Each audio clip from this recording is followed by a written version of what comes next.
आजचं लेक्चर जे आहे आपलं त्याची सुरुवात करणार आहोत. ठीक आहे. तर काल आपण थोडक्यामध्ये भजन म्हणजे काय, कीर्तन म्हणजे काय, श्रवण म्हणजे काय, ह्या गोष्टी ज्या काही आहेत त्या सविस्तरपणे पाहिल्या होत्या. ठीक आहे. तर आज त्याच घटक 2 म्हणजे घटक 2 कोण आहे, आपली संस्कृती.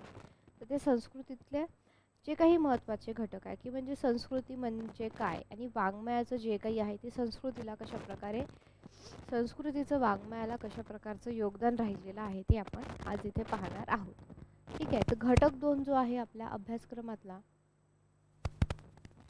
घटक 2 आपण बघणार आहोत. ठीक आहे.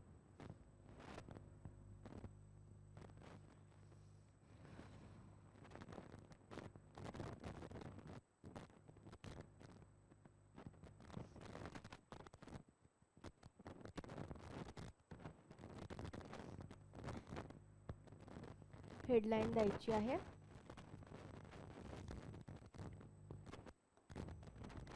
घटक 2. ठीक आहे. घटक 2. तर घटक 2 मधला आपण काय घेणार आहोत, संस्कृती संकल्पना आणि वाङ्मय निर्मिती. ठीक आहे.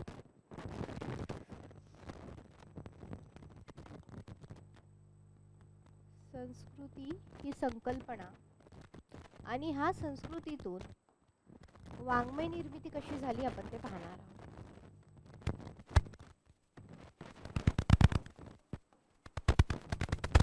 वाङ्मय निर्मिती.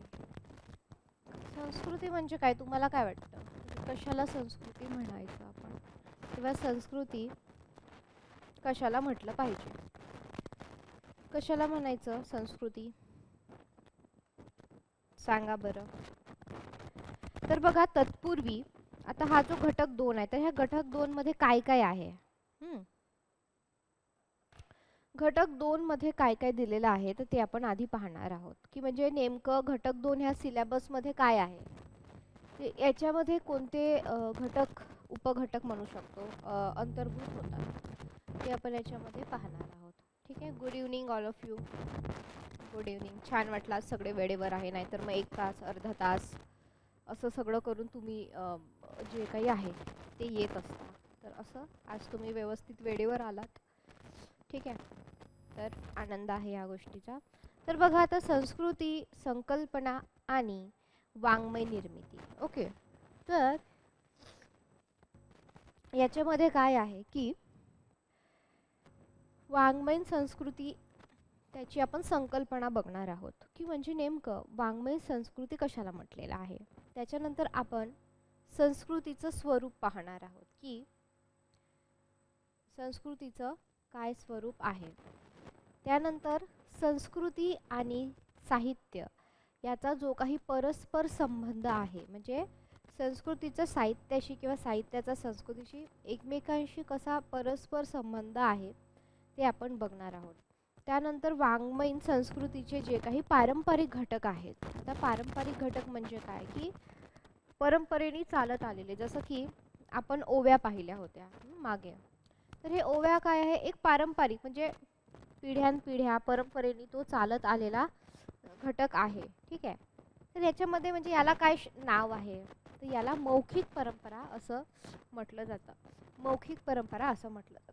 त्यानंतर अजून कोणता आहे, म्हणजे प्राचीन आहे पण आपल्या वाङ्मयाला साहित्याला महत्त्वपूर्ण ठरलेला आहे. कोणता मग, तर काय आहे, हस्तलिखिते. काय आहे, हस्तलिखिते. त्यानंतर आहे कथन. कथन म्हणजे काय, सांगणे. जसं आपली आजी वगैरे आपल्याला लहानपणी कशी कथा सांगायची, ते काय कुठे लिहिलेल्या असायच्या का, नाही, त्या ते कुठेही लिहिलेल्या असायच्या नाही. त्याचबरोबर नंतर काय आहे, श्रवण, ऐकणे. ऐकायचं बा, आम्ही ऐकून ऐकून शिकलेलो आहोत ह्या गोष्टी, श्रवण. त्यानंतर अजून काय आहे, सादरीकरण. भारुडे सुद्धा एक सादरीकरणाचा प्रकार आहे. कोणते जे नाटक आहेत ते नाटक सुद्धा काय आहेत, सादरीकरणाचे प्रकार राहिलेले आहेत. सादरीकरणाचे प्रकार जे काही आहेत ते राहिलेले आहे. ठीक आहे. कळालं तुम्हाला इथपर्यंत. तर वाङ्मय संस्कृती म्हणजे हे पण डिटेलमध्ये बघणार आहोत. काय आता लिहून घ्यायची गरज नाही, फक्त समजून घ्या. जेव्हा लिहायचं असेल तेव्हा मी सांगते, वेळ देते तुम्हाला. त्याच्यामुळं काय करायचं की फक्त समजून घ्यायचं आहे आपल्याला, की म्हणजे नेमकं घटक 2 मध्ये काय काय बाबा. त्याच्यानंतर काय वाङ्मयीन धर्म आणि पंथ आणि राजश्रयाचा सहसंबंध. म्हणजेच काय की आधीच्या काळामध्ये आपल्याला माहिती आहे की राजा होते, राजा राजवाडे, आणि म्हणजे अनेक राजांनी जे काही आहे ते राज्य केलेलं आहे. तर मग त्यांच्या दरबारी जे काही आहे वेगवेगळे कलाकार राहायचे, वेगवेगळे कलाकार जे काही आहे ते राहत होते. तर मग त्याच्यातून काही निर्मिती झालेली आहे का, त्याच्यातून काही प्रेरणा मिळालेली आहे का ते बघायचं आहे. आता वाङ्मयीन संस्कृतीचे आधुनिक घटक म्हणजे आता मॉडर्न, जसं आपण आधुनिक म्हणतो. आधुनिकला इंग्रजीमध्ये काय शब्द आहे, मॉडर्न. ओके, तर मॉडर्न ही एक व्हॅल्यू आहे का, व्हॅल्यू म्हणजे काय, मूल्य आहे का. आधुनिक असणे म्हणजे काय, ज्याच्यामध्ये स्वातंत्र्य, समता, भगिनीभाव, बंधू त्यालाच भगिनीभाव म्हणतात, ही सगळे मूल्य घेऊन मॉडर्न ही व्हॅल्यू आली आहे का. तर याचा सगळ्यांचा विचार जे काही आपण त्या घटकामध्ये करणार आहोत. तर मग त्याचे 2 जर भाग पाडले तर पहिल्या भागामध्ये येतं नागर. आणि नागर म्हणजे काय, शहरी किंवा महानगरीय आपण जे म्हणतो त्याला नागर संस्कृती असं म्हणतात.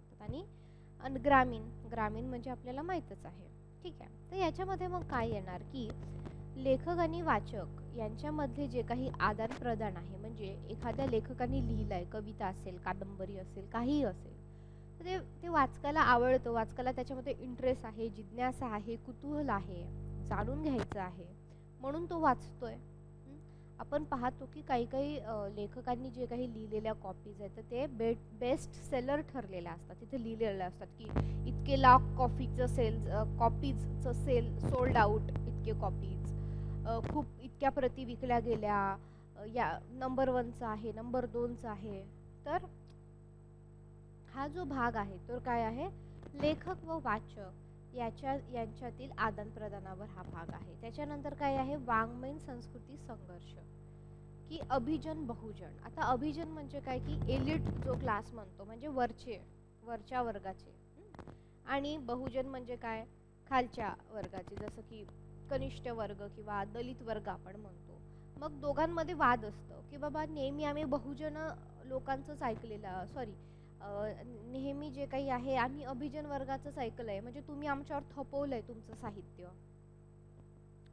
तुमच्या खाद्य संस्कृतीलाच तुम्ही खाद्य संस्कृती म्हणते, आमच्या दलितांच्या घरात काय शिजतं, काय आम्ही बनवतो हे तर काही माहीतच नाही. मग हे तुम्ही फक्त इतका जर मोठा भाग आहे आपल्या भारत देशाचा जर विचार केला तर हे एवढ्याच भागातल्या लोकांच्या घरी जे काही शिजतं, जे काही बनवलं जातं, त्याला तुम्ही खाद्य संस्कृती म्हणणार आहेत का, किंवा त्याला तुम्ही वाङ्मयीन संस्कृती म्हणणार आहेत का, यांचा कुठं विचारच झालेला नाही. यांच्या घरात काय बनतं, म्हणजे समजा उदाहरणार्थ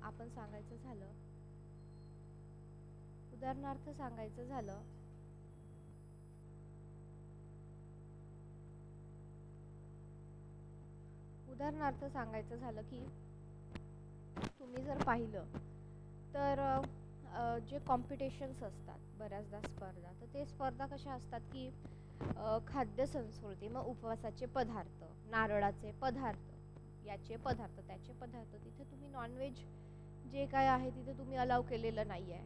मग तुम्ही हे कसं म्हणतात की हे संस्कृतीचं प्रदर्शन आहे, म्हणजे तुम्ही नाण्याची एकच बाजू दाखवता, दुसरी बाजू कुठं दाखवताय.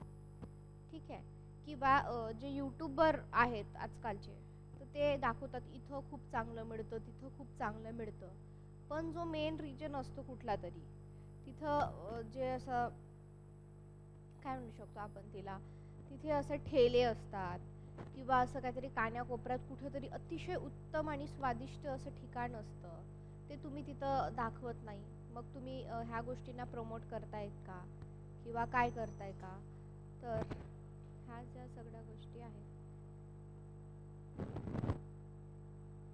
तर ह्या आपल्याला ह्या दृष्टीने, म्हणजे याच्यामध्ये काय की अभिजन बहुजन वर्ग, म्हणजे अभिजन बहुजन वर्ग म्हणजे काय की अभिजन वर्गामध्ये कोण येतात की त्यातल्या त्यात ब्राह्मण जो वर्ग आहे, ब्राह्मण वर्ग म्हणजे ब्राह्मणी मानसिकता असलेला, म्हणजे ब्राह्मणी विचारसरणी. बघा, ब्राह्मण असणं वेगळं आणि ब्राह्मणी विचारसरणी असणारं वेगळं, ठीक आहे. तर त्याच्यामध्ये हा समूह आणि मग त्या समूहाचं जे काही साहित्य आहे, जी काही संस्कृती आहे, कोणतीही संस्कृती असेल, मग ते तुम्ही इतरांवर थोपवलेली आहे का, मग तुम्ही बाकीच्यांची जी संस्कृती आहे, दलित लोक, बहुजन वर्ग आहे, त्यांची संस्कृती तुम्ही उद्यालाच येऊ दिलेली नाहीयेत का, किंवा त्यांच्या संस्कृतीकडे कोणी लक्षच दिलेलं नाहीये का.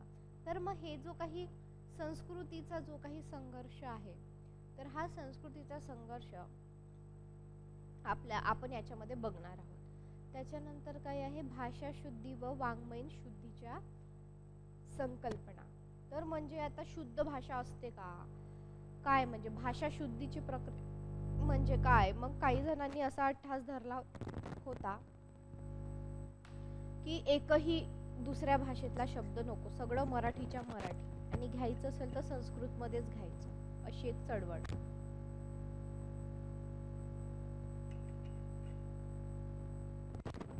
पण मग काही जणांनी म्हटलं की प्रत्येक वेळी आपण भाषा बोलतो ती कशासाठी बोलतो, समजण्यासाठी. आपला व्यवहार जो काही आहे तो व्यवहार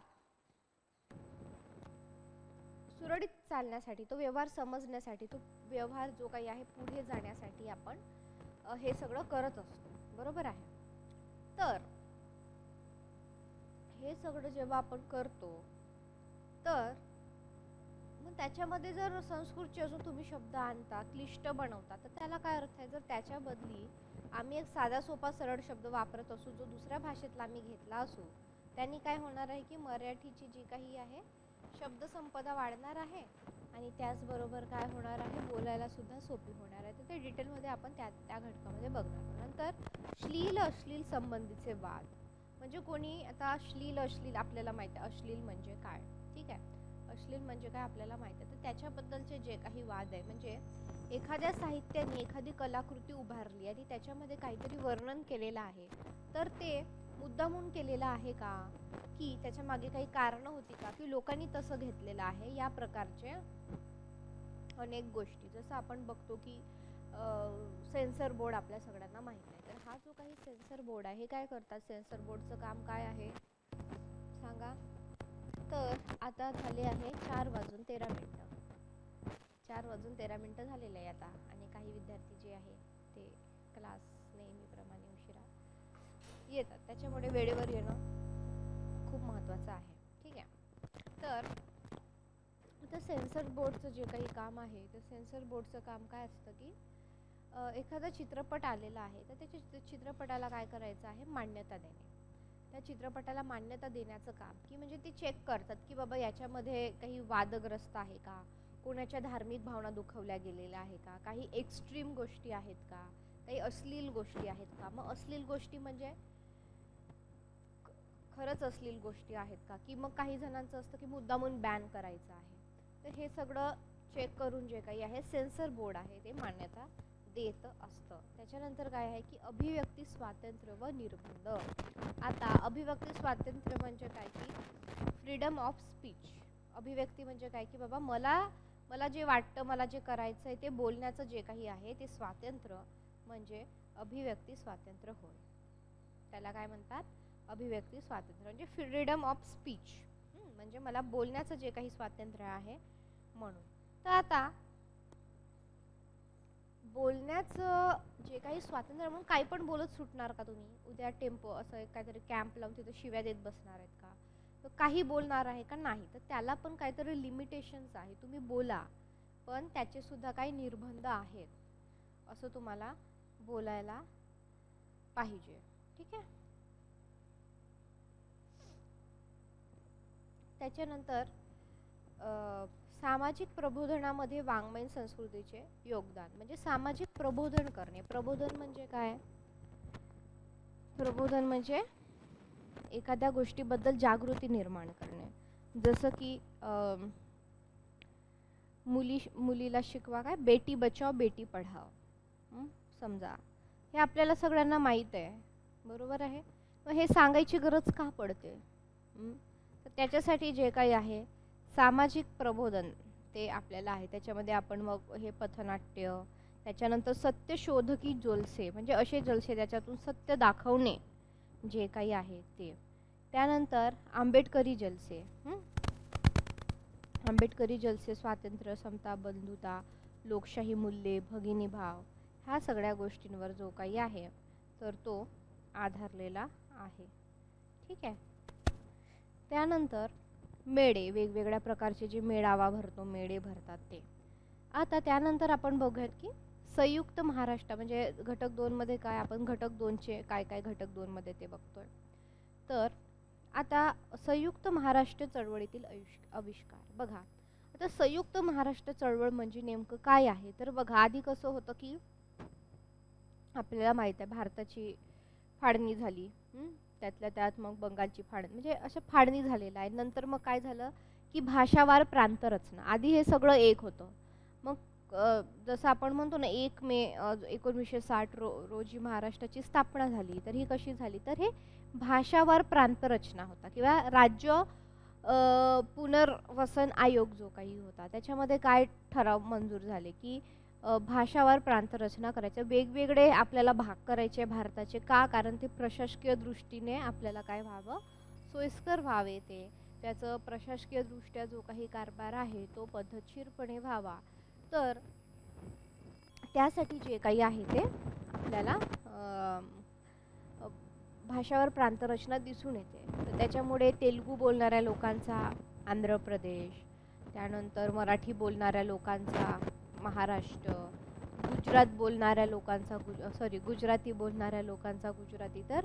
तर जेव्हा मुंबई होती, आता हे जे काही संयुक्त महाराष्ट्र आहे, तर तेव्हा काय झालेलं की असं म्हणत होते विदर्भाचं सुद्धा वेगळं राज्य करा, मुंबईला सुद्धा वेगळं राज्य करा, आणि मुंबईसाठी जी काही आहे ती फार भांडणं झाली होती.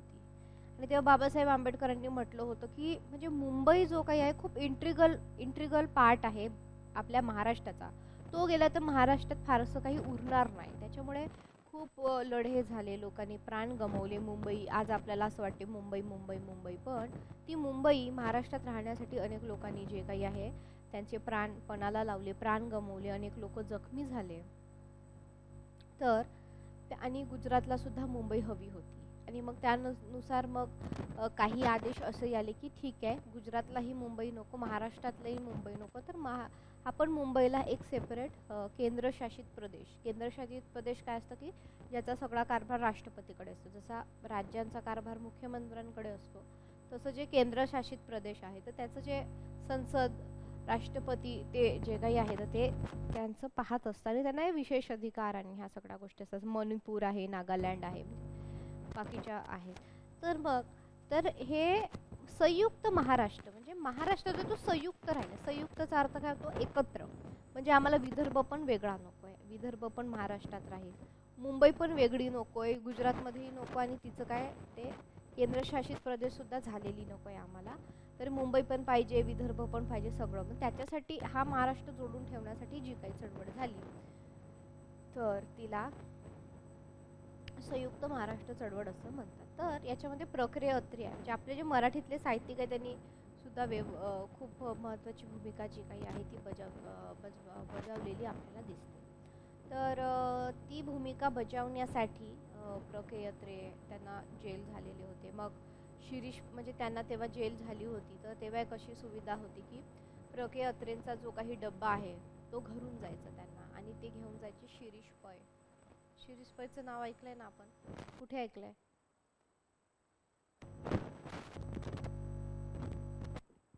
कुठे ऐकलंय शिरीष पैंचं नाव?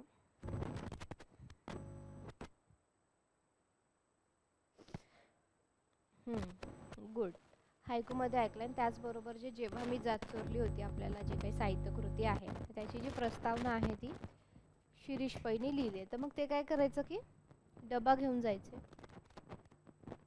गुड. तर ते काय करायचे की डबा घेऊन जायच्या.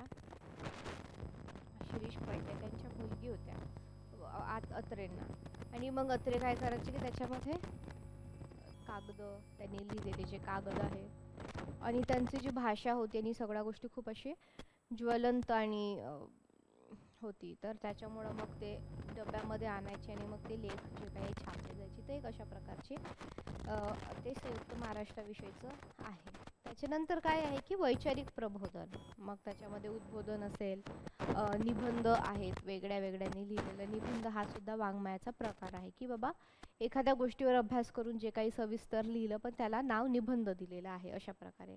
त्याच्यानंतर प्रायोगिक नाटके, म्हणजे वेगवेगळे प्रायोगिक नाटके आणि पथनाट्य जे काही आहेत ते. ठीक आहे. त्याच्यानंतर जे काही आहे घटक 2 मधला जो काही शेवटचा उपघटक आहे तो काय की मराठी वाङ्मयीन संस्कृतीचा नकाशा. म्हणजे काय की बाबा साहित्य संमेलनांबद्दल आपण याच्यामध्ये अभ्यास करणार आहोत, की बाबा आपल्याला माहिती आहे की दरवर्षी वर्षातून एकदा साधारण साहित्य संमेलन होतं. तर ह्या वर्षीचं साहित्य संमेलन दिल्लीला झालं होतं. पुढच्या वर्षीचं कुठं होणार आहे? कुठे होणार आहे?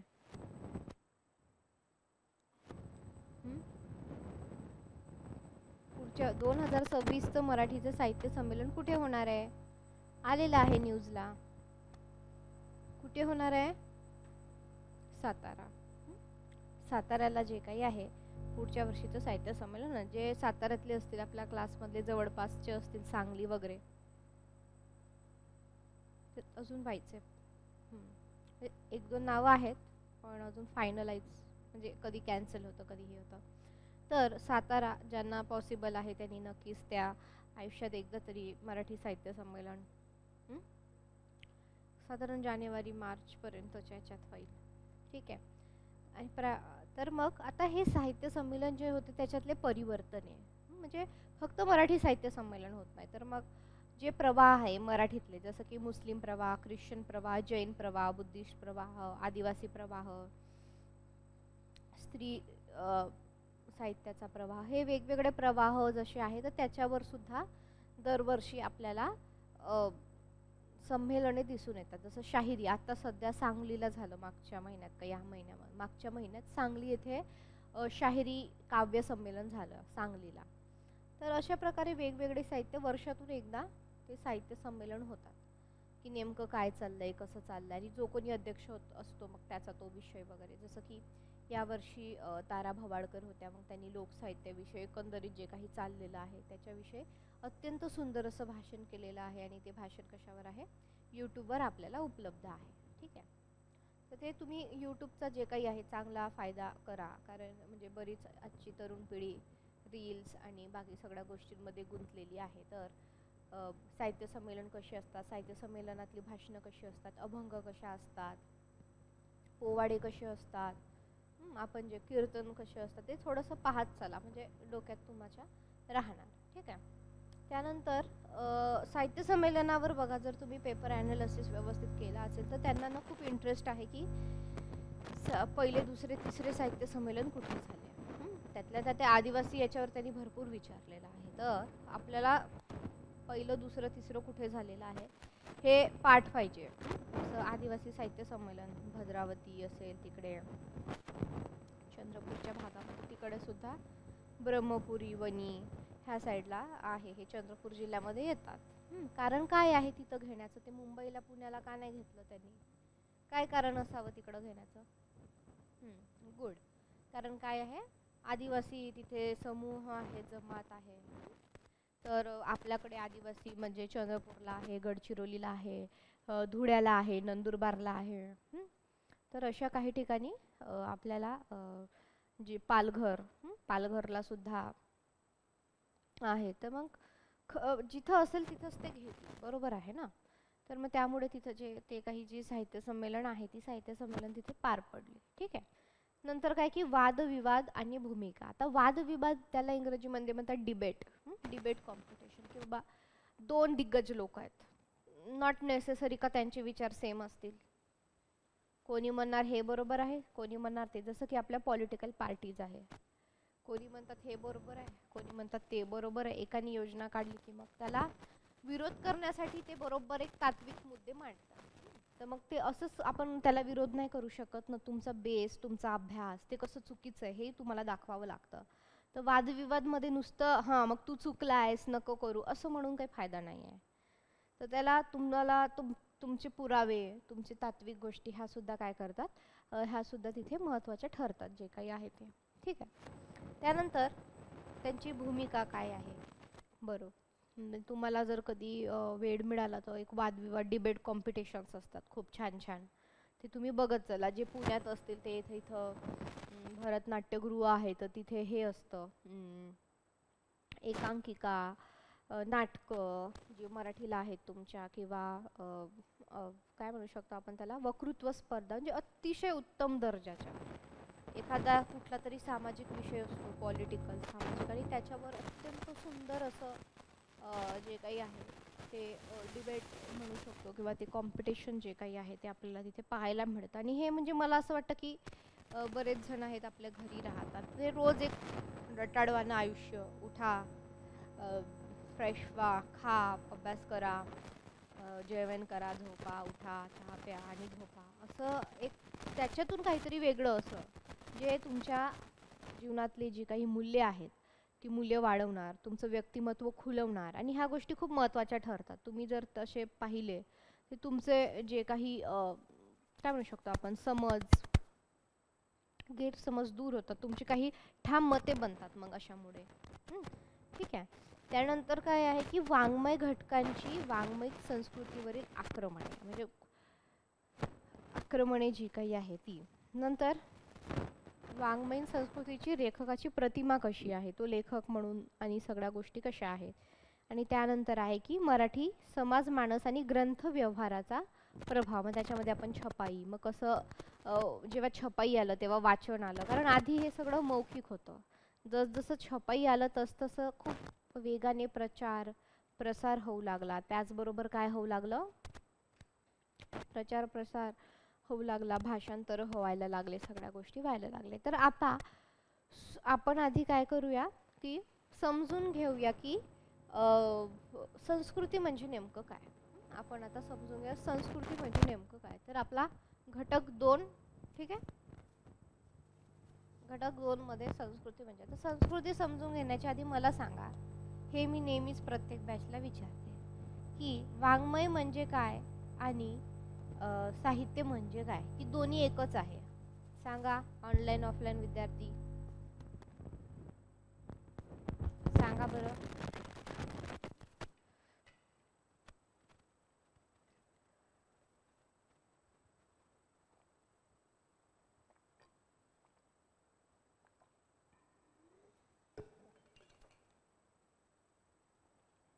जे काही वाटतं ते सांगा.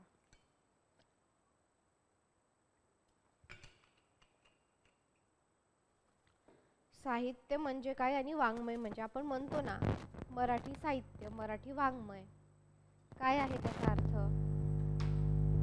सांगा. की नुसतं आपण मराठी साहित्य घेतलेलं आहे,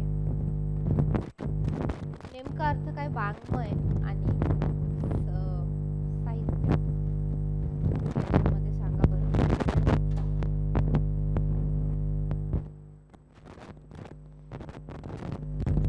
सांगा वाङ्मय आणि संस्कृती, सांगा जे वाटेल ते सांगा, काय आहे.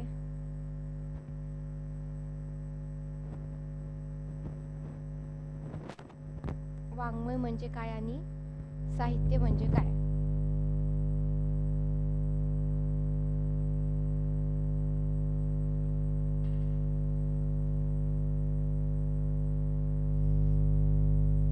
मग त्याच्यानंतर आपण संस्कृती पाहणार आहे.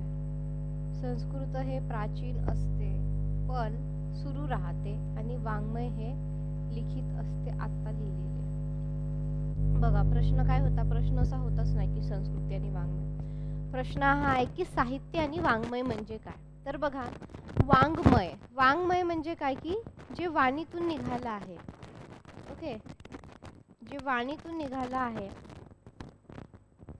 जे वाणीबद्ध आहे.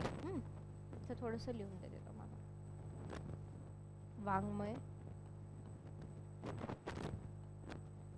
वाङ्मय आणि साहित्य, ठीक आहे.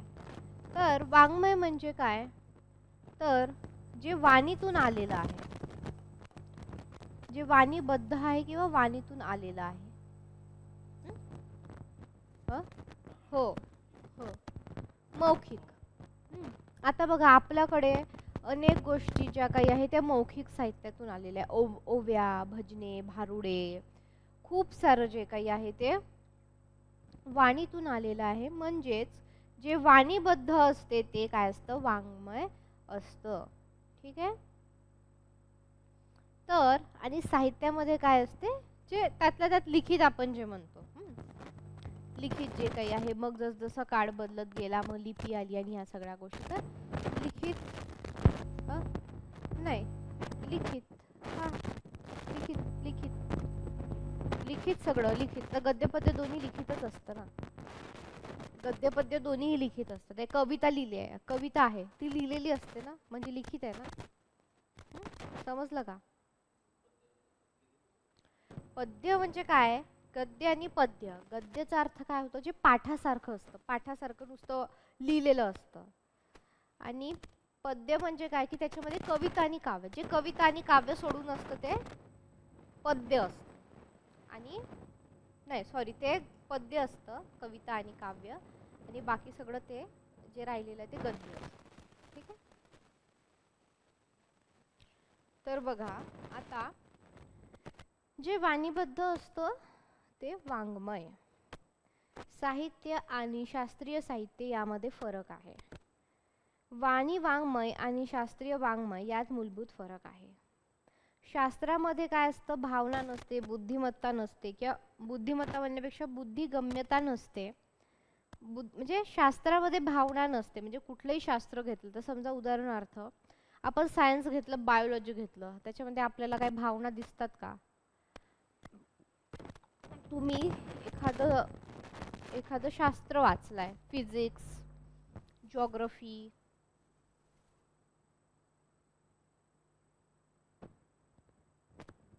हो, लोकवाङ्मय, कारण ते काय मौखिक आलेलं आहे ना, एका पिढीतून दुसऱ्या पिढीकडे, दुसऱ्या पिढीतून, आणि मग नंतर ते लिखित झालं. म्हणजे याच्यातला अर्थ आपल्याला समजून घ्यायचा आहे की वाङ्मय म्हणजे लिखित पण आहे, पण त्याचा जो मूळ आधार आहे तो काय आहे, वाणी. म्हणजे एका पिढीतून दुसऱ्या पिढीकडे, दुसऱ्या पिढीतून तिसऱ्या पिढीकडे. जसं की याचं उदाहरण ओव्या. ओव्यांच्याच पुस्तकं आपल्याला मिळतात, पण जर आपण त्याचं मूळ शोधलं तर कुठे आहे, वाणीमध्ये आहे ना. एका पिढीकडून दुसऱ्या पिढीकडे, दुसऱ्या, आणि मग जे आठवलं ते लिहिलं, जसं बहिणाबाईंनी केलं त्या प्रकारे. ठीक आहे, समजलं तुम्हाला इथपर्यंत? तर आता शास्त्र, आता शास्त्रीय जे काही साहित्य आहे, तर जे शास्त्र असतं त्याच्यामध्ये भावना नसतात. जसं की आपण विज्ञान घेतलं, त्यानंतर आपण भूगोल घ्या, बायोलॉजी घ्या, भौतिकशास्त्र घ्या, तर तुम्ही हे वाचताना तुम्हाला काही भावना दिसतात का याच्यामध्ये? भावना दिसतात, इमोशन्स, रडले, हसले, आठवण आली, ह्या प्रकारच्या दिसतात का? नाही. तर त्याच्यामध्ये काय की शास्त्रामध्ये भावना नसते, बुद्धिगम्यता असते. म्हणजे सगळा युक्तिवाद, बुद्धी, ह्या सगळ्या गोष्टी तिथे असते. तर एखादा कुठेतरी उदाहरणादाखल काहीतरी भावनेचा अर्थसंबंध येतो, कधीतरी उदाहरणातून काहीतरी बाबा दिसतं. आता वाङ्मयामध्ये भावना व बुद्धी ह्या दोन्हीचा अतिशय बेमालूम असा संकर झालेला असतो. जेव्हा आपण एखादं वाङ्मय साहित्य वाचतो तर त्याच्यामध्ये आपल्याला भावना खूप दिसतात. एखादी कथा वाचली, एखादी कादंबरी वाचली तर आपल्याला भावना, त्याच्यातून भावना ज्या काही आहेत त्या प्रतीत होतात, आणि बुद्धी सुद्धा आपल्याला त्याच्यातून दिसून येते. किंवा एखादी जी काही सिच्युएशन आहे तर ती सिच्युएशन कशी त्यांनी टॅकल केलेली आहे, हाताळलेली आहे, किंवा त्या परिस्थितीला जे काही आहे ते कसे सामोरे गेलेले आहे. आता साहित्यात भावनेचे आविष्कार हे प्रथम असते, आणि भावनेनंतर सर्वांचा आपण जो काही विचार करतो किंवा त्या भावना शब्दातील करताना त्याच्या पाठीमागे कार्यरत बुद्धिमत्ता असते. की आता एखाद्याला एखादी कथा का लिहावीशी वाटली, एखाद्याला एखादी कादंबरी का लिहावीशी, तर त्याचा काहीतरी उद्देश आहे, किंवा त्याच्यातून काहीतरी त्याला सार्थकता जी काही आहे त्या लेखकाला, लेखक म्हणजे लेखक लेखिका अशा दोन्ही अर्थाने मी बोलते, तर ते त्याच्या मागे तो जो काही आहे तिथं विचार असतो. उदाहरणार्थ प्रकट झालेली आहे ती भावना, आपण असं जे काही आहे, परंतु वाचलेले आकलन करून सांगणे ही बुद्धिमत्ता असते. तर समजा मी तुम्हाला एक कथा सांगितली कोणती, आणि मी तुम्हाला म्हटलं की मला ते 2 ओळीमध्ये तिचा सारांश सांगा आणि तात्पर्य सांगा, तर त्याला पण एक बुद्धिमत्ता लागते की ते आकलन झालं पाहिजे, ते समजलं पाहिजे आणि मग ते त्याच्यातून जे काही आहे ते आपल्याला त्याच्यातून तात्पर्य जे काही आहे ते काढता आलं पाहिजे. कळलं तुम्हाला इथपर्यंत? तर म्हणजे नेमकं इथे वाङ्मय म्हणजे काय आणि संस्कृती म्हणजे काय हे इथे तुम्हाला क्लिअर व्हायला पाहिजे. आता बघा, आता जे काही शास्त्र आहे तर शास्त्राचे रूप जे काही आहे ते सार्वजनिक सत्य असते, सार्वजनिक. आता समजा मी गुरुत्वाकर्षण, ज्याला आपण गुरुत्वाकर्षणला काय म्हणतात, ग्रॅव्हिटी, लॉ ऑफ ग्रॅव्हिटी. तर त्याच्यानुसार काय आहे की काही खाली म्हणजे काही कोणती वस्तू खाली टाकली की ती खाली पडते, ती तिथंच राहत नाही किंवा ती वर नाही जात, साईडला नाही जात, काही नाही. ठीक आहे. तर न्यूटनचं जे काही आहे ते म्हणजे त्यांनी शोध लावला होता की जसं की सफरचंद खालीच पडते, वर नाही जात, तिथे कुठे अडकत नाही, काही नाही. तर बाबा असं का? तर मग त्यांनी ते शोधून काढलं की बाबा हे ग्रॅव्हिटी आहे, गुरुत्वाकर्षण बल वगैरे. तर हे जे काही शास्त्रातून त्यांनी जे काही बाहेर आणलेला नियम आहे तर हा तो सगळ्या जगामध्ये काय आहे, सारखाच आहे. बरोबर आहे. म्हणजेच काय की शास्त्राचे जे रूप आहे ते सार्वजनिक सत्याचे असते. म्हणजे तुम्ही कुठेही गेलं तर ते काय आहे, सार्वजनिक स्वस्थ आहे. उदाहरणार्थ अजून दुसरं उदाहरण सांगायचं झालं की पृथ्वी गोल आहे. तुम्ही तिकडे ऑस्ट्रेलियामध्ये गेला उद्या किंवा आफ्रिकामध्ये गेला, त्याला विचारलं की बाबा पृथ्वी कशी आहे, इंग्लिशमध्ये तुम्ही ऑफकोर्स विचाराल, तर तो काय म्हणणार आहे का स्क्वेअर आहे, चौकोनी आहे, त्रिकोणी आहे? नाही. ती व्यक्ती सुद्धा काय म्हणणार आहे की गोलच आहे. ठीक आहे. तर पृथ्वी सूर्याभोवती फिरते, पण कवीच्या दृष्टीने पृथ्वीचे रूप भिन्न असते. जसं की मग हे साहित्यात आपल्याला दिसतं. आता साहित्यामध्ये आपल्याला काय दिसतं की नारायण सुर्वे जे काही आहे ते चंद्राला भाकरीची उपमा देतात. तुम्ही जर दुसऱ्या देशामध्ये जाऊन विचारलं की बा चंद्र कशासारखा दिसतो वगैरे, तुला कशाचं प्रतीक दिसतं, ते म्हणणार नाही. म्हणजे याचाच अर्थ काय आहे की कवितेला वेगळंच सत्य दिसतं. म्हणजे असं म्हणतात की जे न देखे कवी, जे न देखे रवी ते देखे कवी. म्हणजेच काय की जे सूर्यालाही दिसत नाही ते कवीला दिसतं आणि अधिक अधिक कोणाला दिसतं, लेखकाला दिसतं. आणि अधिक अधिक कोणाला, लेखकाला अधिक दिसतं आणि लेखकाला अधिक अधिक दिसतं म्हणजे कोण, दलित साहित्यिक, असं एक म्हटलं जातं. त्याच्यामुळे जे काही पृथ्वीचं प्रेमगीत नावाची जी काही कविता आहे तर ही कोणी लिहिलेली आहे, विंदा करंदीकरांनी. तर ह्या कवितेमध्ये काय आहे की कवी खगोलशास्त्रीय याच्यामध्ये सत्य सांगत आहे. ह्या सत्याची त्यांनी अत्यंत उदात्त, उन्नत, सुंदर स्वरूपाची रचना केलेली असून इथे भावना आहे. मूळ वैश्विक सत्य आहे ते कधी बदलत नाही. खगोलशास्त्रीय सत्यावर अशा प्रकारची उदात्त संकल्पना त्यांनी निर्माण केलेली आहे. ठीक आहे. तर अशा प्रकारे त्यांच्यासाठी जे सत्य असेल किंवा त्यांना उमगलेलं जे काही सत्य असेल तर ते सत्य त्याच्यातून ते मांडण्याचा प्रयत्न करत आहेत. आता बघा संस्कृती. आता संस्कृती जो काही शब्द आहे तर आपण बघतो की आपले मराठी शब्द जे आहेत, इतर गोष्टीचे शब्द आहेत इंग्रजीतले, ते लॅटिनमधून आलेले आहे, तेलुगू, तमिळ, ग्रीक अशा भाषांमधून आलेले आहे. तर आता संस्कृती जो काही शब्द आहे तर हा इंग्रजीतल्या कल्चर आणि सिव्हिलायझेशन ह्याचा पर्यायी शब्द आहे. म्हणजे जर आपण म्हणजे कल्चर, आपण इंग्रजी म्हणजे संस्कृतीला जर शब्द पाहिला इंग्रजीतला तो कल्चर आहे किंवा सिव्हिलायझेशन असं म्हणतात. ठीक आहे. इंग्रजीतला संस्कृतीला कल्चर, सिव्हिलायझेशन, त्यातल्या त्यात कल्चर जास्त वापरतात असा शब्द वापरतात.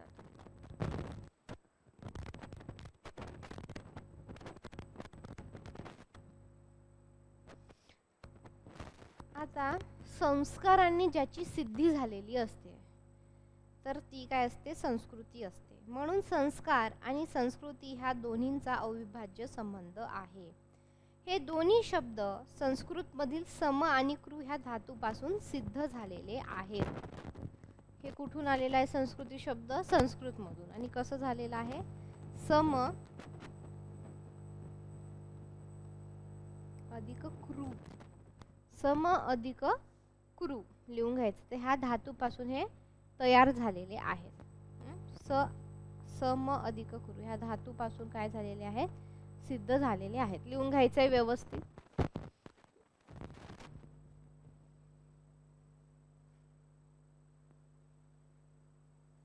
सम अधिक क्रू हा जो काही धातू आहे तर ह्या धातूपासून आपल्याला दिसून येतं.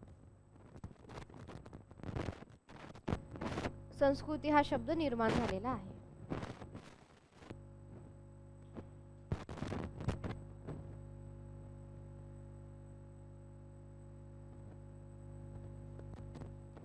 आता हा जो काही संस्कार हा शब्द आहे तर धर्म, नीती इत्यादी क्षेत्रापुरताच मर्यादित राहिला.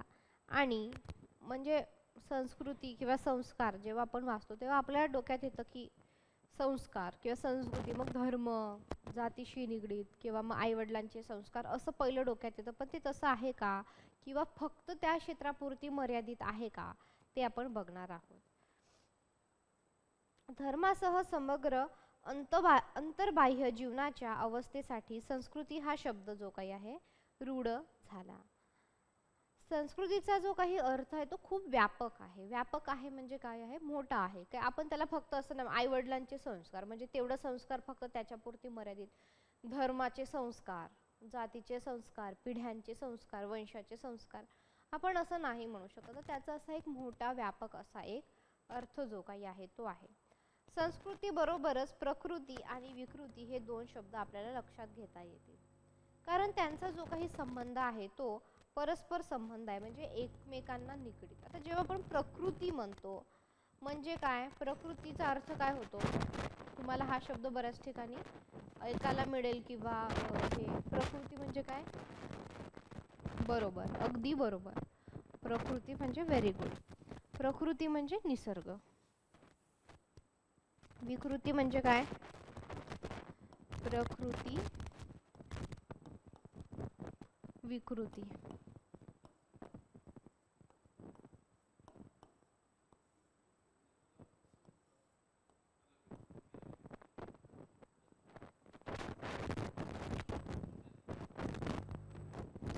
प्रकृती म्हणजे निसर्ग. आणि असा एक बेसिक शब्द बिघाड होणे पाहिजे.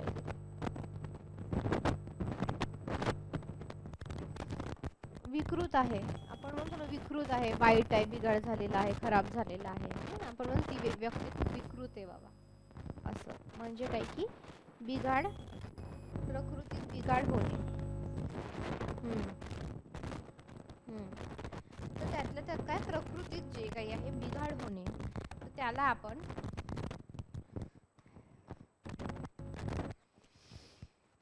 प्रकृतीला विकार जडणे किंवा विकृत झालंय बाबा असं म्हटलं जातं. तर ह्या उद्देशाने प्रकृतीवर करायचे संस्कार म्हणजे संस्कृती असं एक म्हटलं जातं जेव्हा आपण निसर्गाची गोष्ट करतो तेव्हा. आता मनुष्य आणि त्याच्या भोवतीचे विश्व यांनी बनून निसर्ग बनतो. स्वतःला हवे असणारे श्रेयस प्रेयस प्राप्त करून घेण्यासाठी मनुष्य कधी निसर्गाची अनुकृती करत, कधी निसर्गाशी झगडत किंवा निसर्गातून मिळणाऱ्या गोष्टींची मदत घेत जो आहे तो समोर जातो. त्याला समजा दरवाजे बनवायचे आहे, खुर्च्या बनवायच्या तर तो काय करतो? झाडाकडून लाकूड घेतो. ऑक्सिजन आपलं डेली त्याच्याशिवाय आपण जगूच शकत नाही. 1, 2, 4, 5 मिनटं जरी आपल्याला ऑक्सिजन मिळालं नाही तर आपण राहणार नाही. तर अशा अनेक गोष्टी झगडतही असतो. दुष्काळ, त्याच्यानंतर सुनामी, भूकंप, पूर येणे, ढगफुटी होणे यासारखे जे काही प्रकार आहेत ते.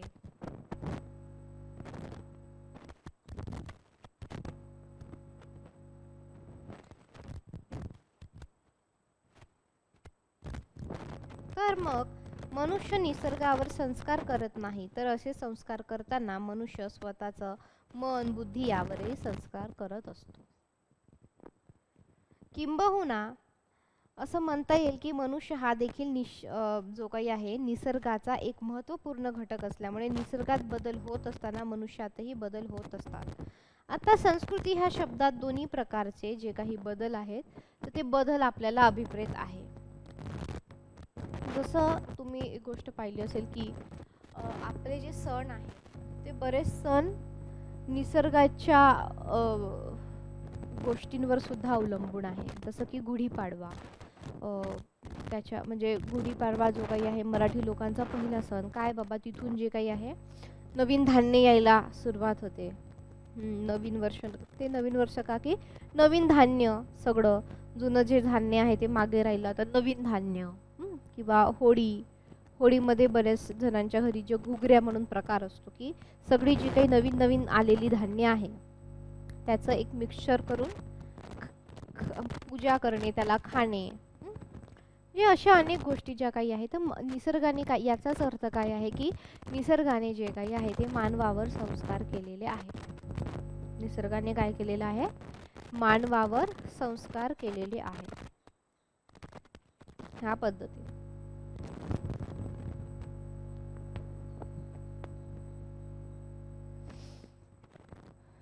आणि तुम्ही जर पाहिलं असेल तर निसर्गाने अजून कसं संस्कार केलेले आहे की त्याच्या वाङ्मयामध्ये, त्याच्या साहित्यात सुद्धा निसर्ग आलेला आहे. जसं की काया मातीत मातीत टिपण चालते. काया मातीत मातीत काय, निसर्ग आहे ना. किंवा टिप टिप पडती अंगावरती प्राजक्तांची फुले, किंवा छान किती दिसते फुल पाखरू. अशा प्रकारची असंख्य गाणी, कविता, लिखाण, कथा, कादंबऱ्या हे जे काही आहे निसर्गाने कुठं ना कुठं तरी मानवाच्या मनावर, भावनेवर काय केलेले आहे, त्यातल्या त्यात मनावर काय केलेले आहे, संस्कार केलेले आहे. म्हणजे ह्या संस्कारातूनच काय झालेली आहे, संस्कृती जी काही आहे ती निर्माण झाल्याचे आपल्याला दिसून येते. ठीक आहे. आता बघा की एक संस्कृती संगम नावाचं जे पुस्तक आहे ते द के केळकर यांनी लिहिलेलं आहे. हे पुस्तकाचं नाव लक्षात ठेवायचं, संस्कृती संगम.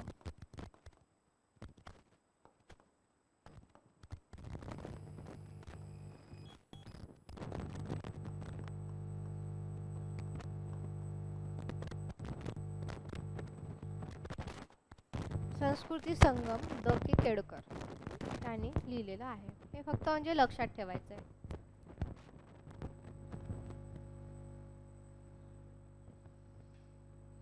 त्याचबरोबर जर आपण पाहिलं की शेती आहे, पशुपालन, ह्या ज्या सगळ्या गोष्टी आहेत, जी संपन्नता भौतिक सांस्कृतिक अभिप्रेत असते.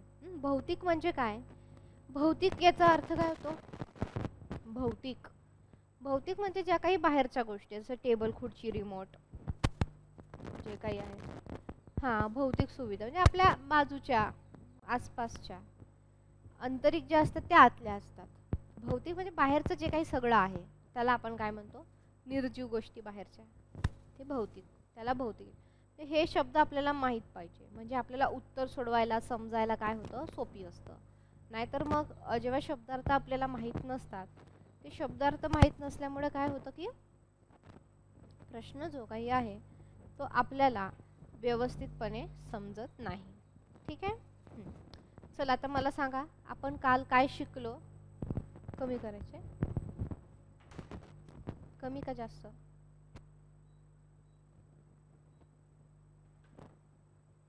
थंडी वाजते का, ओके. तर मला सांगा आपण काल काय काय शिकलो. थोडी एक 5 मिनिटं रिव्हिजन घेऊया. सांगा बरं काय काय शिकलो आपण काल. काल काय शिकलो सांगा,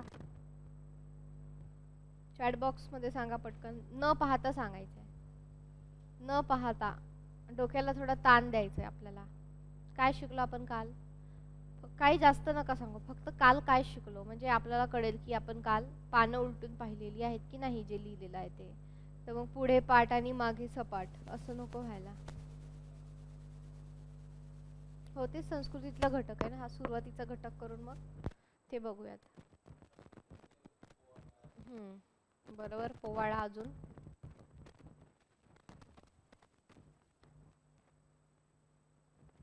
नंतर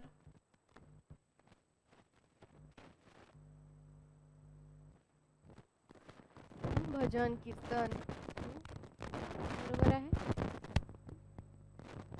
ह्या प्रकारच्या तर ह्या गोष्टी आपण जे काही आहे ते आपण पाहिलेल्या आहे. ठीक आहे, तर अशा प्रकारे जे काही आहे संस्कृती जे थोडंसं सुरुवातीचा भाग आपण पाहिलेला आहे. तर आता बघा, आता शेवटचा जो काही आपल्याकडे अर्धा तास आहे, तर त्या अर्ध्या तासामध्ये आपण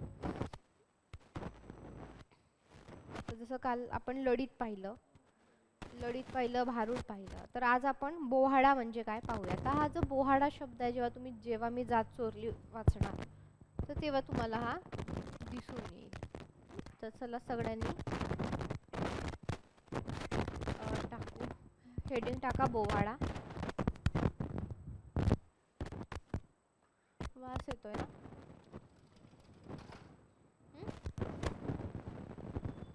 नाही, इथून जाईल ना. थंडी वाजते का?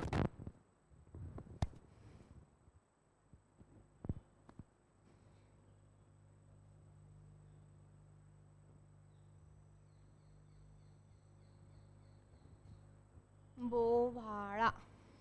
तर बोवाडा जेव्हा मी जात चोरली जेव्हा वाचाल, तेव्हा आपल्याला बोवाडा जे काही आहे ते आपण तिथं बघणार आहोत. बोवाडा म्हणजे काय, ठीक आहे.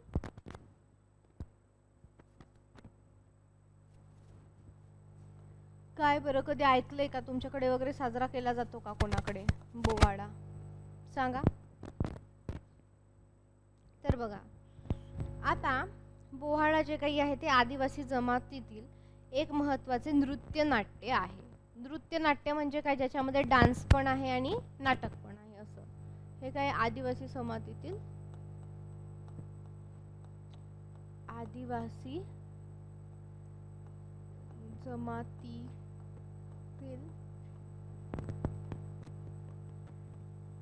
नृत्य नाट्य काय आहे? आदिवासी जमातीतील नृत्य नाट्य आहे.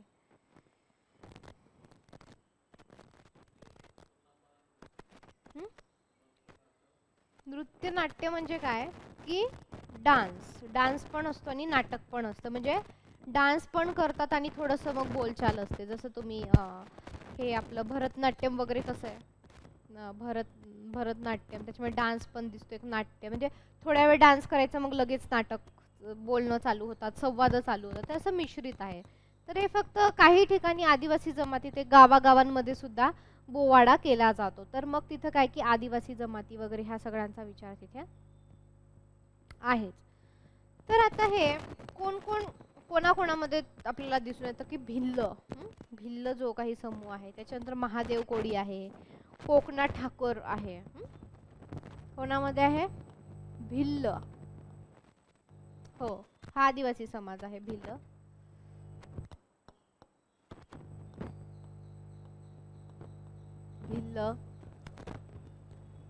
हा सांगते. महादेव कोळी आणि कोकणातील ठाकूर किंवा ठाकर. बघा, एक गाणं आहे, आम्ही ठाकर या रानाची पाखर. तुम्हाला हे गाणं माहिती आहे का? आम्ही ठाकर या रानाची पाखर. तर हे ठाकर, ठीक आहे.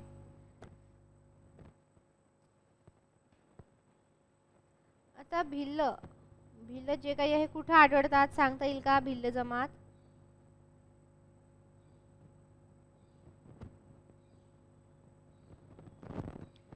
तर साधारण महाराष्ट्राच्या काही भागामध्ये तो आढळतो. त्याच्यामध्ये सातपुरा पर्वतरांगाच्या जवळ किंवा धुळे त्या साईडला भिल्ल जातीचे जे काही प्रमाण आहे ते आहे. त्याचबरोबर हे गुजरातमध्ये पण आढळतात,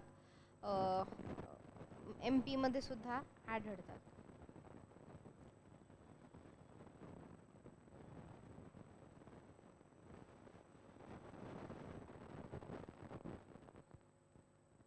तर यांची जी प्रामुख्याने जे काही आहे धुळे, नाशिक, जळगाव आणि नगर.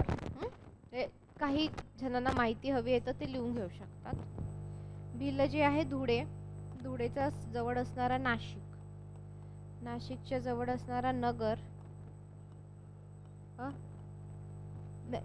हा, आणि जळगाव. हे बघा, हे थोडे खानदेशातलेच भाग आहे. नगर थोडंसं मराठवाड्यामध्ये येतं. लिहून घ्या. त्यानंतर त्याचप्रमाणे गोंड म्हणजे इथं नाही आहे पण वेगवेगळ्या प्रकारच्या आदिवासी जमाती आहे ज्याला आपण ST म्हणतो. म्हणजे काय, शेड्यूल ट्राईब, जसं की SC ST वगैरे, म्हणजे भटक्या विमुक्त जमाती, किंवा जे काही आजही समाजाच्या मुख्य प्रवाहामध्ये नाही आलेल्या, की आपण त्यांना मागास जाती असे म्हणतो. मागास का म्हणतो, कारण ते आत्ताच्या समाजाच्या प्रमुख प्रवाहामध्ये नाही आहे. तर हे त्यांच्यामुळं नाही आहे. त्याचं कारण आहे की आपणही फार तसे काही प्रयत्न केलेले नाही किंवा त्यांना मुख्य प्रवाहात आणण्याचे प्रयत्न केलेले नाही. म्हणजे अशी अनेक कारणं आहेत. ठीक आहे. तर बघा, एक थोडीशी माहिती बघूयात आपण यांची. तर आता महाराष्ट्रातील जे काही भिल्ल आहे, तर हे राज्यातील एक प्रमुख आदिवासी जमात आहे. म्हणजे जसं महादेव कोळी आहे, गोंड आहे, माडिया गोंड आहे, अगदी त्याप्रमाणे. तर आता त्यांची जी काही लोकसंख्या जास्त आहे बरं का, तर ती आपण पाहिलं की खानदेशात. आता खानदेशामध्ये खानदेश पट्टा, तर खानदेशमध्ये धुळे, त्यातल्या त्या धुळे नंदुरबार साईडला तर आहेच. धुळे नंदुरबारला असं सोबतच बघितलं जातं. धुळ्यात आहे, नाशिकमध्ये आहे, नगरमध्ये आणि जळगावमध्ये आहे.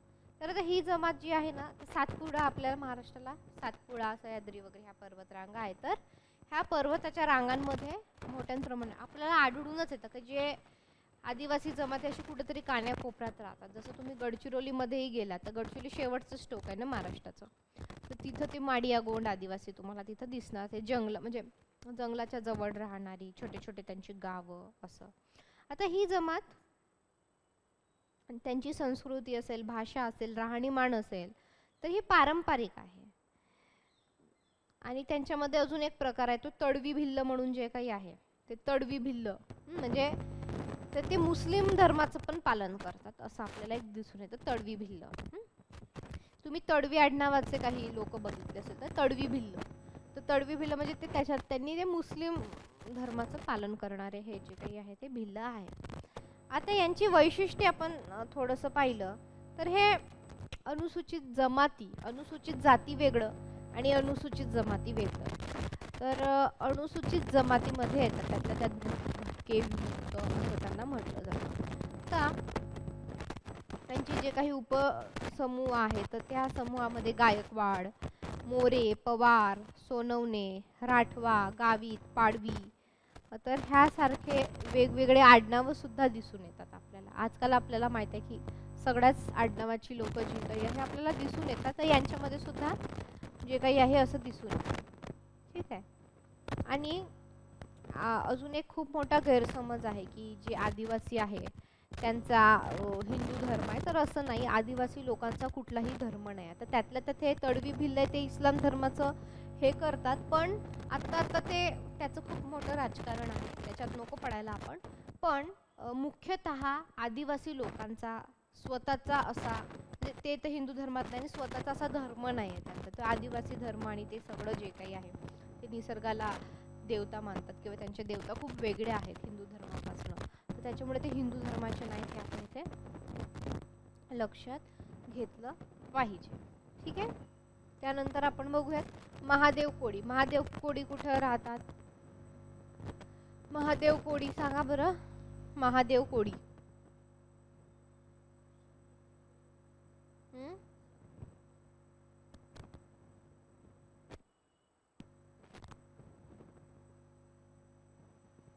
महादेव कोळी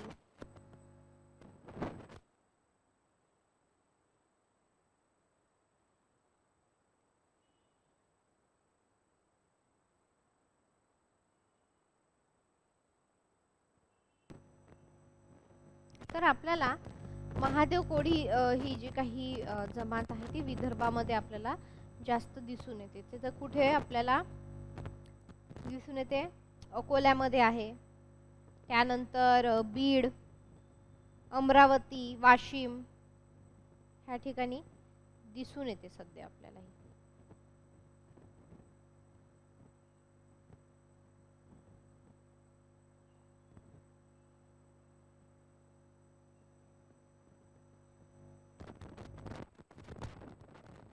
ठीक आहे. बघा, तर बोहाडा आदिवासी जमाती कुठून आल्या तर हे आपण पाहत होतो त्याच्यामुळं. तर अशा प्रकारे आणि कोकणातील ठाकर जे काही आहेत तर मग आता याच्यामध्ये काय होते ह्या बोवाड्यामध्ये की ह्या नृत्यात्मक नाट्यात्मक बोवाड्यामध्ये की मुखवटे जे काही आहे, मुखवटे असे वेगवेगळ्या प्रकारचे मुखवटे घालून पात्रांना वाद्याच्या साथीत जे काही आहे ते मिरवलं जातं. म्हणजे गाव जे आहे त्यांची मिरवणूक काढतात आणि ती मिरवणूक कशा प्रकारे असते की जो काही बोवाडा बनतो किंवा चालवतो तर त्याला एक चांगला मुखवटा असा देवाचा असेल किंवा कोणताही मुखवटा असेल तर तो मुखवटा घालून त्याला फिरवलं जातं गावभर. आणि ते कसं फिरवलं जातं, नृत्य करत, नाटक करत, जे काही आहे सोंग करत. तर याच्यामध्ये काय काय असतं तर देवदेवतांची सोंगे, म्हणजे कोणत्याही देवदेवतांची त्यांच्यामध्ये जे देवकोणी असतील तर ते देवदेवतांची सोंगे, पुराण कथेतील पात्र, कोणतीही पुराण कथेतील जे काही आहे पुराणातील पात्र त्याच्यामध्ये आपल्याला दिसून येतात. त्यानंतर रामायण तसेच महाभारत या ग्रंथातील कथा भागांवर आधारित सुद्धा नाट्यप्रसंग असतात. काय काय असतं मग याच्यामध्ये, देवदेवतांची सोंग कशा प्रकारे केलं जातं हे लिहून घ्यायचंय. चला सगळ्यांनी, देवदेवतांची सोंगे केली जाते. त्यानंतर पात्रे, पुराणातील पात्रे,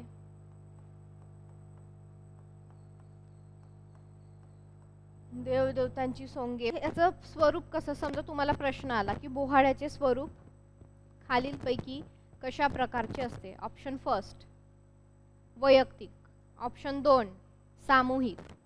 तर उत्तर काय लिहायचं, सामूहिक. सामूहिक स्वरूपाचे असते, हे महत्त्वाचं आहे.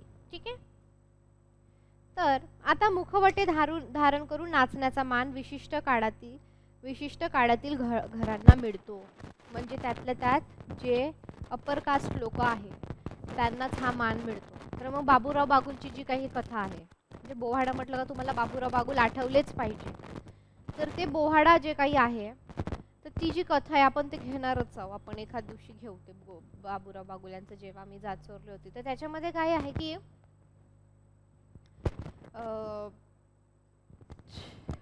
तो जो काही बोवाडा आहे तो खालच्या जातीतील एका मुलाला चालवायचा असतो. त्याला पण असं खूप इच्छा असते की मी सुद्धा मुखवटा घालावं, मी सुद्धा गावाने माझी मिरवणूक काढावी, मी सुद्धा नृत्यनाट्य करावा. पण ते त्याच्या वाटेला येत नाही, कारण हा जो काही आहे तर घरात म्हणजे गावातले काही सिलेक्टेडच अप्पर कास्ट लोक असतात, हे अभिजन वर्ग किंवा काय.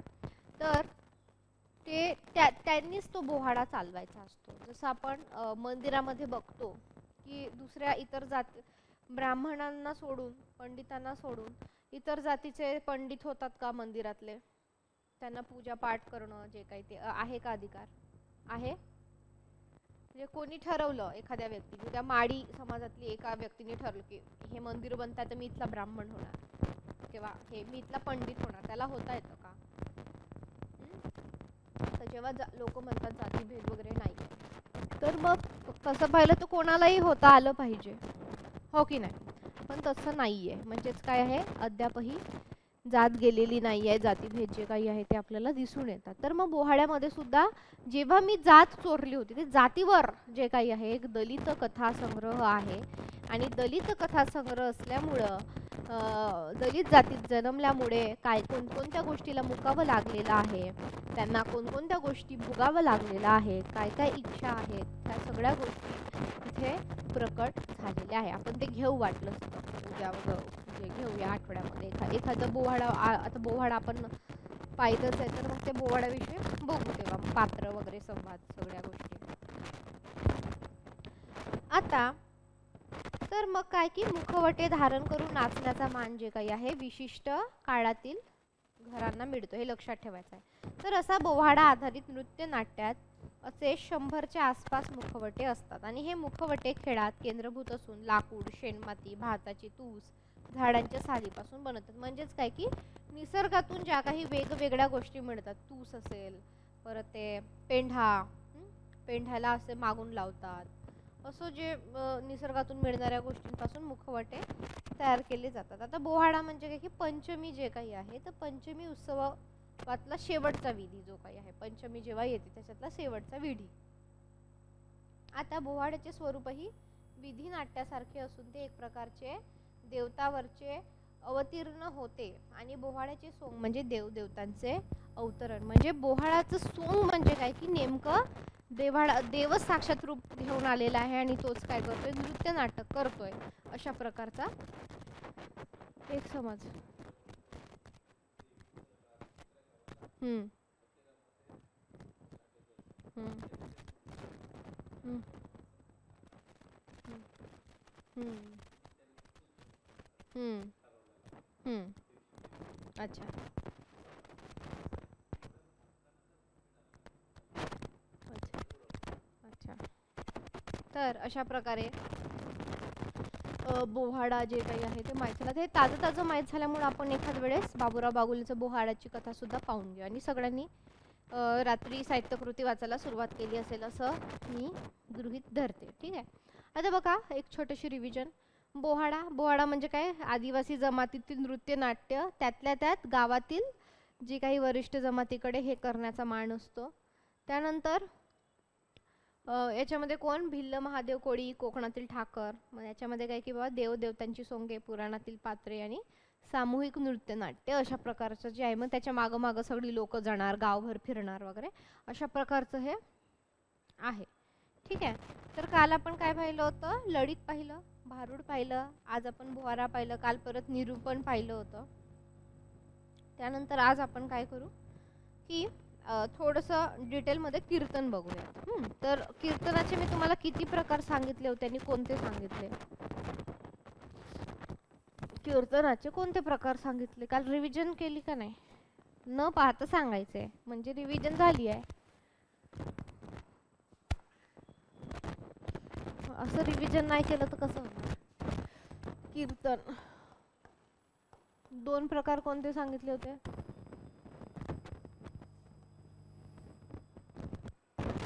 हरदासी होतं का,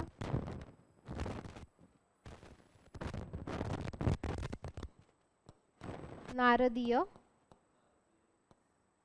आणि वारकरी.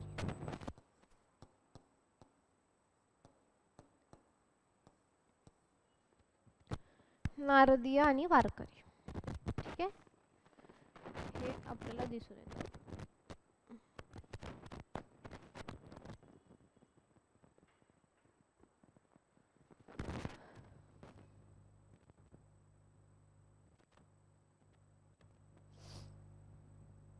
ठीक आहे. तर बघा परमेश्वराच्या गुण, जे परमेश्वराचे गुण आहे, जे परमेश्वराच्या लीला आहेत, तर त्याचं वर्णन करणे हा भक्तीचा म्हणजेच काय कीर्तनाचा उद्देश आहे. तर आपण पाहिलंय ती कधी त्याच्यामध्ये आपल्याला कीर्तन जेव्हा पाहिलं तर त्याचं गुणगान असेल, लीला असतील, नामस्मरण असेल, तर ह्या सगळ्या ज्या गोष्टी आपल्याला काय आहे कीर्तनामध्ये दिसून येतात. त्याचबरोबर मग चरित्र कथा सांगणे, निरूपण करणे इथे एक महत्त्वाचा भाग पण असतो. तर कीर्तन सादरीकरणामध्ये आंशिक भेद आणि सांप्रदायिक बांधलिकींवरून अजून कीर्तनाचे प्रकार पडतात. ते कोणते आहे ते लिहून घ्यायचे. चला हे लिहिलं, त्याच्या खाली लिहा 1 नंबर हरिदासी नाही सॉरी रामदास हरिदासी नाही सॉरी रामदासी कीर्तन. रामदासी कीर्तन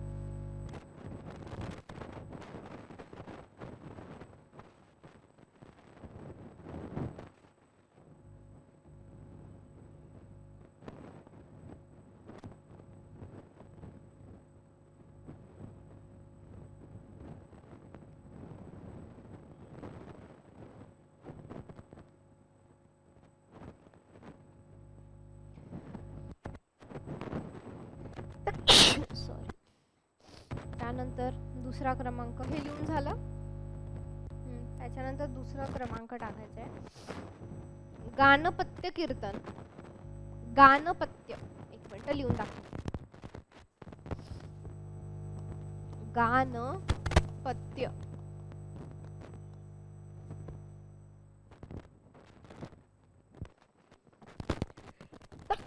गानपत्य कीर्तन.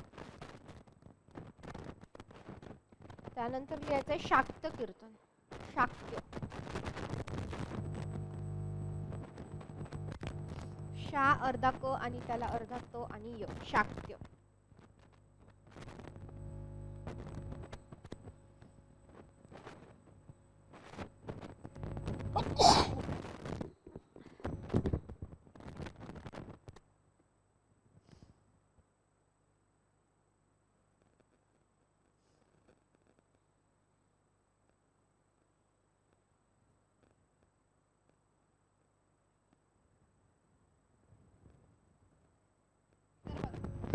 जसं आपण त्या दिवशी काल पाहिलं होतं राष्ट्रीय कीर्तन नावाचा प्रकार पाहिला होता. तर राष्ट्रीय कीर्तन जे आहे ते कोणाच्या नावाने सुरू झालं किंवा त्याचं जे काही प्रवर्तक म्हणू शकतो, प्रवर्तक हे कोण आहे सांगता येईल का तुम्हाला? राष्ट्रीय कीर्तन नाही, राष्ट्रीय कीर्तन ते तर कीर्तन होते, हे राष्ट्रीय कीर्तन आहे ना. राष्ट्रीय कीर्तन हे बंद आहे का सुरू आहे? सुरू आहे.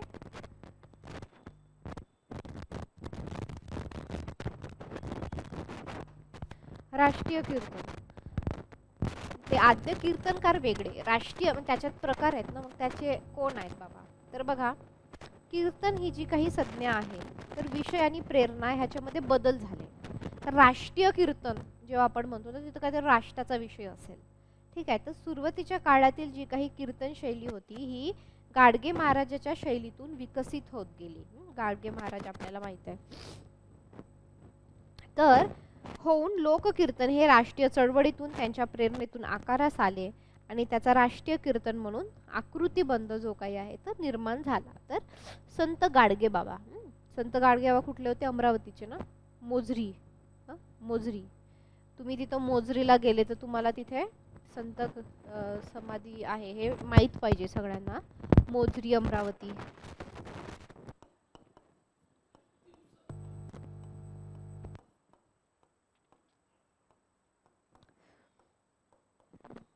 मोजरी, अमरावती जे काही आहे. ठीक आहे. आता वारकरी कीर्तनातील प्रमुख कीर्तनकार असतो आणि त्याच्या साथीला जे काही आहे 15 ते 20 टाळ, मृदुंग आणि वीणाधारी साथ देणारी असतात. कळालं? वारकरी संप्रदाय एक मुख्य आणि त्याला मग एक जोडणारी लोक जी टाळ वाजवतात, मृदंग वाजवतात, वीणा वाजवतात. तर एक 15-20 लोक त्याच्यासोबत असतात. तर ह्या सर्व समुदायास काय म्हणतात? फड असे म्हणतात. फड आपल्याला आलं पाहिजे. फड म्हणजे काय की बाबा, तर समजा हा एक व्यक्ती आहे जो काही कीर्तन करतोय आणि मग त्याला हे 1 2 3 4 त्याच्या भोवतालचे जे लोक आहेत जे टाळ वाजवतात, मृदंग वाजवतात, वीणा वाजवतात, तर हे जे काही आहेत ना सोबती, त्याची सोबती त्याला म्हणतात फड. ठीक आहे. तर लिहून घ्यायचंय, मी तुम्हाला सांगते. चला. वारकरी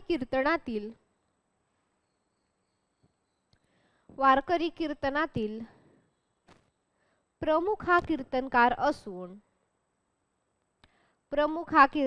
असून त्याच्या साथीला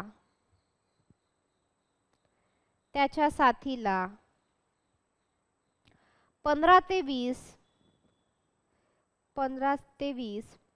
टाळ, मृदुंग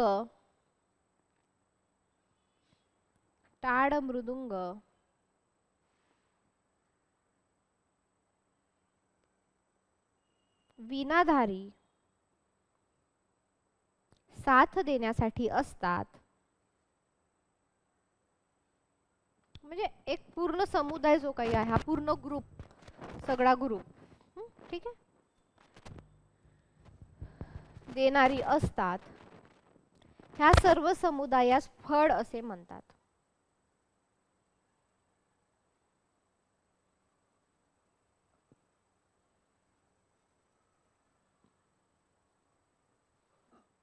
फड नाही, डमरूचा ड. फड म्हणजे फ्रूट.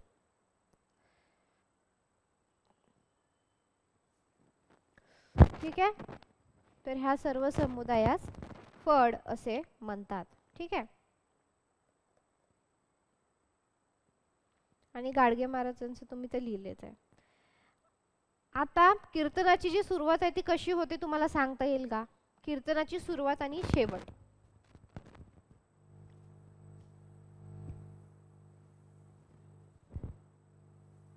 हो, पण काय म्हणजे त्याचं काय वाक्य?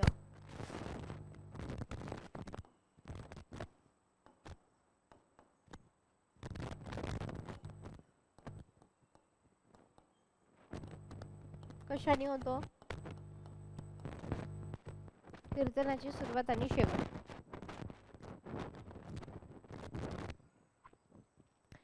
सांगा. रामकृष्ण हरी. रामकृष्ण हरी. आणि शेवट कशाने होतो? जय जय विठ्ठल.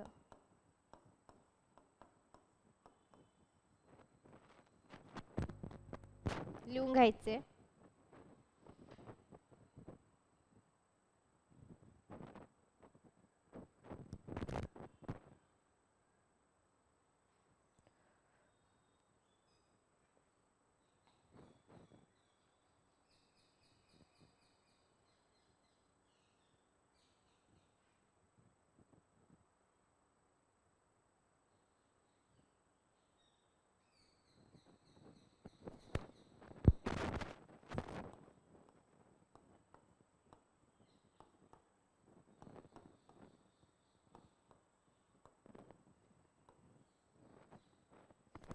काल्याचं जे कीर्तन आहे ते सकाळी असतं.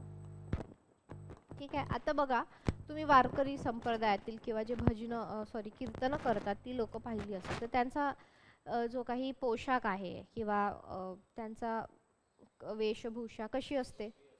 हां हां, म्हणजे पांढऱ्या कलरचा जो काही आहे त्यांचा तो पोशाख असतो आणि म्हणजे टिळा असतो चंदनाचा, गोपी चंदनाचा टिळा. टाळ असते, टाळ आपलं ते अशी वाजवतात ना टाळ. त्याच्यानंतर विणा, मृदंग असतं काही जणांकडे.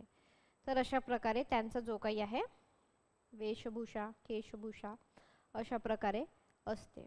तर आता एखादा म्हणजे कीर्तन जेव्हा करतो तो मग एखादा चरण उचलून उचलून करतो, तर त्याची चरणाची सुरुवात कशी होते की पुंडलिक पुंडलिक वरदा हरी विठ्ठल श्री ज्ञानदेव तुकाराम. असं ते एकदम छान लयबद्ध पद्धतीमध्ये, आवेशपूर्ण पद्धतीमध्ये आपल्याला म्हणताना दिसतात. ठीक आहे.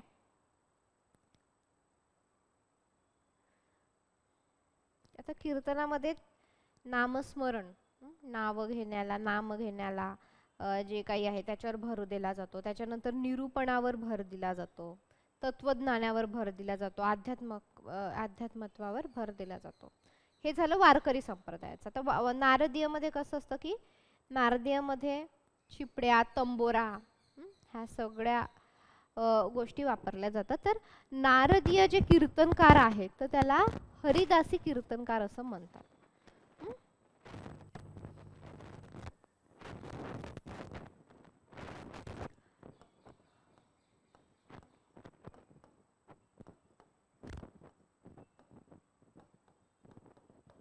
नारदीय कीर्तनकारास हरिदासी कीर्तनकार म्हणतात.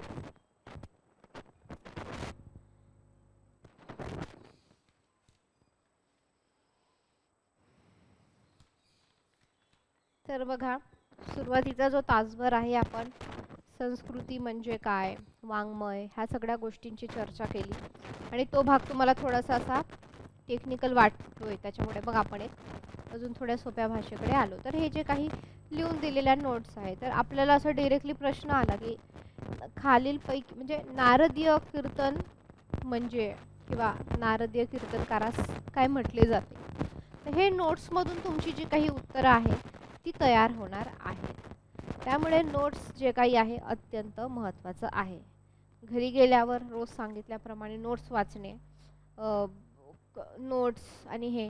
त्यानंतर आपण तमाशा वगैरे बघणार आहोत, त्याच्यामध्ये सुद्धा वेगवेगळे भाग आहे, त्याच्यावर सुद्धा प्रश्न आलेले आहेत की खालीलपैकी तमाशाची जी काही आहे प्रमुख अंगे कोणती वेगवेगळी. तर त्याच्यामध्ये आपण उद्या बघू गण, त्यानंतर आहे गणामध्ये नंतर लगेच लावणी, मग नंतर बतावणीवर सुद्धा प्रश्न आलेले आहे. नंतर वग आहे. तर हे जे काही आहे तर ते आपण तमाशाची अंगे उद्या पाहणार आहोत. थोडक्यात आज आपण बघूया, डिटेलमध्ये आपण उद्या बघणार आहोत तमाशा म्हणजे नेमका काय आणि काय नाही.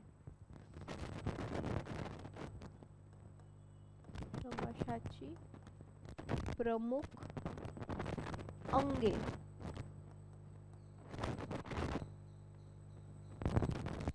ऑर्डरनुसार लिहा कारण ऑर्डर पण विचारला जातो. पहिलं काय आहे गण, दुसरा आहे लावणी, तिसरा आहे बतावनी,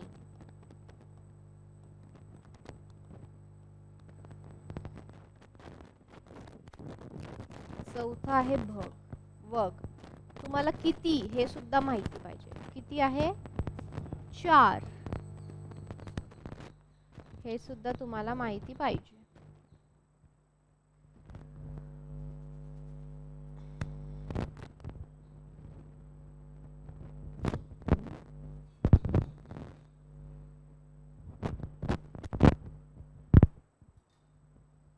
कोणती आहे?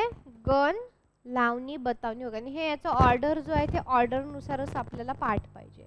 याचा जो क्रम आहे ऑर्डर, ते ऑर्डर जे काही आहे ते फार आपल्याला महत्त्वाचं आहे. ठीक आहे. गण, लावणी, बतावनी, वग. आता हे गण म्हणजे काय थोडक्यात पाहूयात आपण.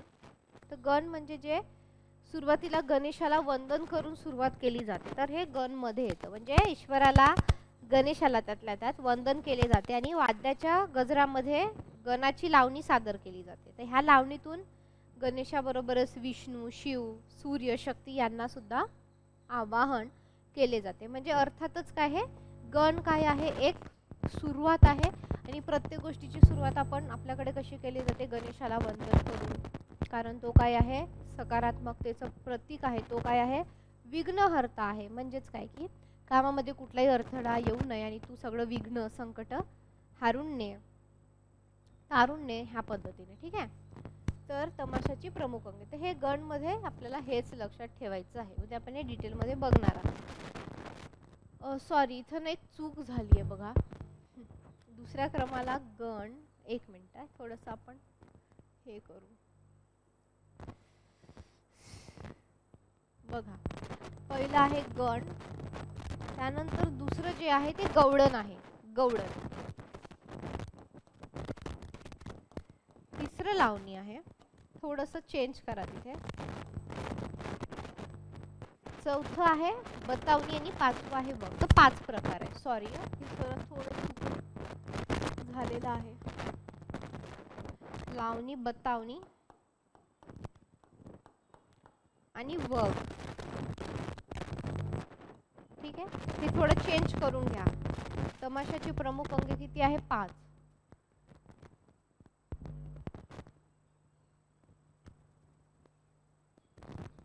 तमाशाची प्रमुख अंगे आहेत 5.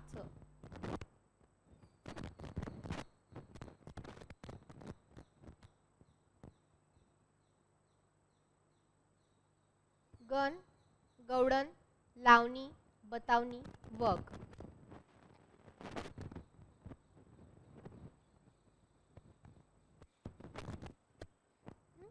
ह्या ऑर्डर नुसार तुम्हाला लिहायचं.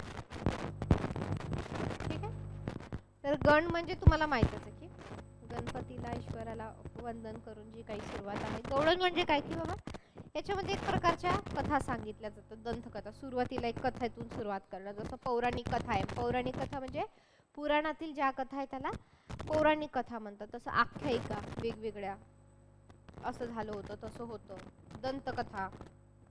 तर यांच्या आधारे गद्य आणि पद्य स्वरूपातून जे काही आहे, गवळणीच्या संवादातून विनोद प्रचूर, म्हणजे त्याच्यामध्ये विनोद पण असतो आणि समकालीन घटना उत्स्फूर्तपणे उपहासक पद्धतीने, म्हणजे मजाक, विनोद, मजाक असतं, असं खिल्ली उडवणारे वगैरे अशा प्रकारे आपल्याला याच्यामध्ये संवाद जे काही आहे ते दिसून येतं. तर अशा प्रकारे जे काही आहे गवळण असतं. ठीक आहे.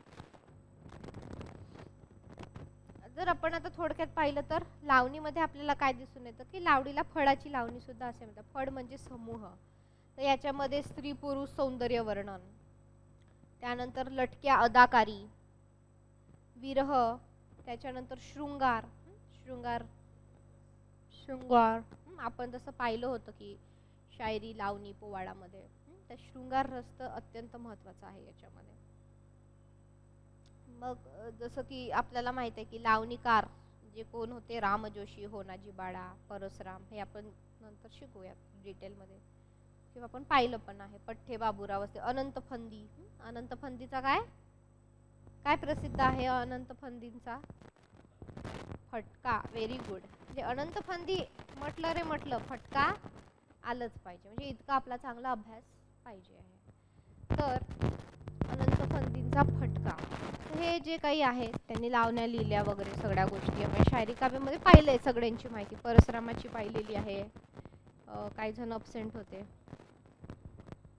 हो, तर हे आपण सगळ्या गोष्टी जे काही आहे ते लक्षात घेतलं. उद्याला अजून आपण डिटेलमध्ये बघू. तर हा फॉर्म आहे, 5 अंग आहे. प्रत्येक अंगामध्ये काय काय आहे ते आपण उद्या याच्यामध्ये बघणार आहोत. त्याचबरोबर मग कथन म्हणजे काय आहे ते सुद्धा आपण बघणार आहोत. आणि मग संस्कृतीचं, जसं आपण सुरुवातीला घटक 2 आहे, तर ह्या घटक 2 मधला आपण काय केलेलं आहे की म्हणजे आपण ह्या घटक 2 मध्ये, घटक 2 म्हणजे संस्कृती इतकं लक्षात ठेवायचं. आणि मग संस्कृतीच्या संदर्भात येणारं जे काही आहे वेगळं वेगळं संस्कृतीच्या संदर्भात येणारं, तर ते आपण शिकणार आहोत. मग त्याचे सामाजिक परिणाम असतील, कशी आली, काय आली, साहित्यावर काय परिणाम झाले, त्यांचा परस्पर संबंध कसा आहे, काय आहे, ह्या सगळ्या गोष्टी आपण त्याच्यामध्ये शिकणार आहोत. ठीक आहे. तर उद्या संस्कृतीचा काही भाग आणि त्याच्यातलेच हे बघूयात. आणि आपण या आठवड्यामध्ये रनिंग आठवड्यामध्ये जेव्हा मी जात सोडले तर बोहाडा पण घेऊन घेऊ. कसं फ्रेश आहे, ताजं आहे, त्याच्यामुळे ते तुम्हाला लवकर डोक्यातही बसेल. त्याच्या अगोदर आपल्याला दलित साहित्य म्हणजे काय, नाही दलित साहित्य झाल्यानंतर मग तोही घेता येईल. असं आपल्याला दोन्ही प्रकारे जे काही आहे ते सामोरे जाता येईल. ठीक आहे, चालेल. थांबत आपण उद्या आणि उद्या भेटूया. व्यवस्थित रिव्हिजन करा. पेपर 1चाही अभ्यास सुरू ठेवा.